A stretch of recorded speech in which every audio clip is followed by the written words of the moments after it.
When I'm in the shower. When I'm sleeping. Never. Never.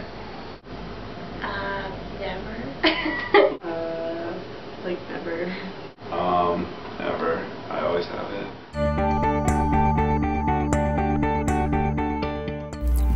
It's difficult to believe that the first text message was sent less than 20 years ago. Since this date, the use of texting around the globe has skyrocketed. In 2009, the US sent and received 4.1 billion texts a day. With the clear trend of cell phone usage leaning towards texting, society has had to adapt quickly to this new, impersonal form of communication. However, not all adaptations have had positive effects. In a study investigating the psychological and social effects of text messaging, it was found that 50% of the sample stated they preferred to use their cell phone to text instead of talk. These 50% were labeled the texters of the group, and were significantly more lonely and significantly more socially anxious than talkers.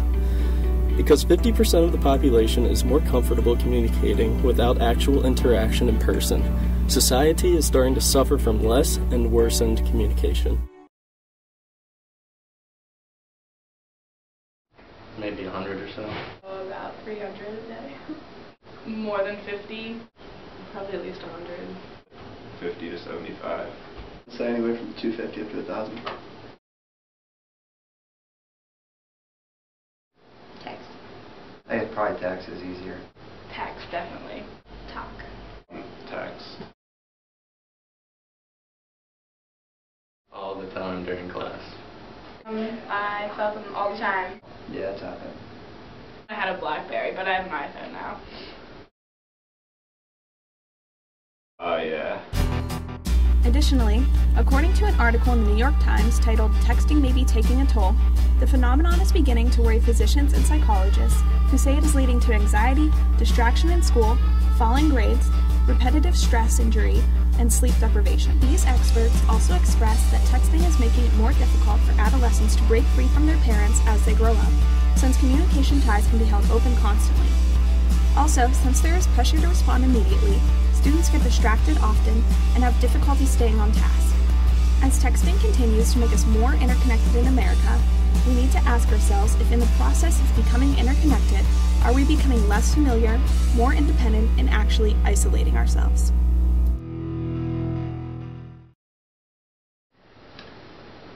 Keeping up with friends and wasting time, mostly. Staying in touch with friends and networking, I guess. I use Facebook to creep on people, especially my friends. Just to connect with friends, especially friends from high school. Pretty much for social networking, just to like keep up with everything.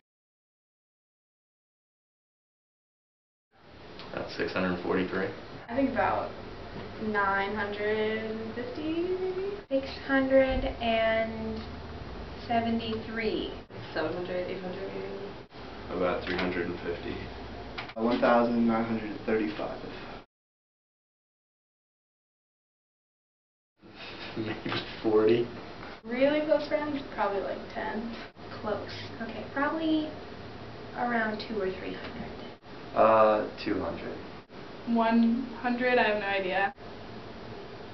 30. Maybe like 100. Out of those, probably 500 or so. Facebook. It is the social network out there right now, though there are many more. MySpace, Bebo, Twitter are some notables. They are a huge part of teens' lives, with most teens having one or more, checking multiple times a day, and with 25% of time spent online, spent on a social networking site. It is now possible to never log off as well with multiple smartphones having a Facebook app and Facebook Mobile sending updates via text message. While sites like these may add to our feelings of being social, do they really make us more social? While you're sitting on your computer, alone, all day, on Facebook and Twitter and MySpace, creeping on people, liking stuff they're doing, stalking them, are you really being social? While Facebook has been shown to increase the feeling of social connectedness among those already well-adjusted adolescents, it has a detrimental effect on those who are not, even going so far as to increase depression. Think about it. All you see on Facebook are pictures of people on vacation, at parties, having fun. You hardly ever see them crying because they just got dumped or their dog just died. Facebook is the place to look happy, and if you're not, it makes you sad. With all the time we spend on social networking sites trying to look happy, what are we not doing with our lives? Long internet usage has been shown to adversely affect grades, with those who use the internet for the longest amount of time having the lowest grades. I have. Yeah. Everyone knows that online classes are convenient. You don't have to worry about waking up for class, and you can learn at your own pace. But with these things considered, classes on the internet have downfalls that may not come to mind right away. It is obvious in an online course, face-to-face interaction is very limited. According to the Guide of Online Learning from elearners.com, the limited contact makes it difficult to form relationships with the professor and classmates. The lack of relationships can be detrimental to the class, especially if the class requires students to work in groups, because this can lead to poor communication. Most classes only have communication once a week that consists of the professor sending out a general email to the entire class, and many do not require the students to communicate with the class at all. Taking these problems into perspective, classes that are held online do not contribute to social skills. The methods of problem solving that are emphasized in these courses are often technology and internet reliant. This is just another example of how the skills we once needed to possess in order to succeed in school and even in life are being put on the back burner to new technologies. No. Not really that I'm aware of. How people interact with each other in society has changed drastically throughout the past 20 years. Maintaining a relationship with someone has become easier as social technologies advance, but at what expense?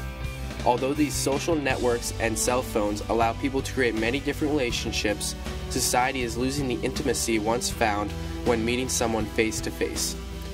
Therefore, these technologies, although created with good intentions, are making contact with others a stale form of communication. In contrast to meeting with someone in person, technology limits our view to a profile or album where the owner hand selects each picture. However, we are only able to view these ideal frozen moments, which can stray far from the reality of the person's life. We are starting to see technology has begun to infiltrate our classrooms through the means of online classes. This inhibits a student's ability to become familiar with their professor and build constructive relationships with their fellow classmates.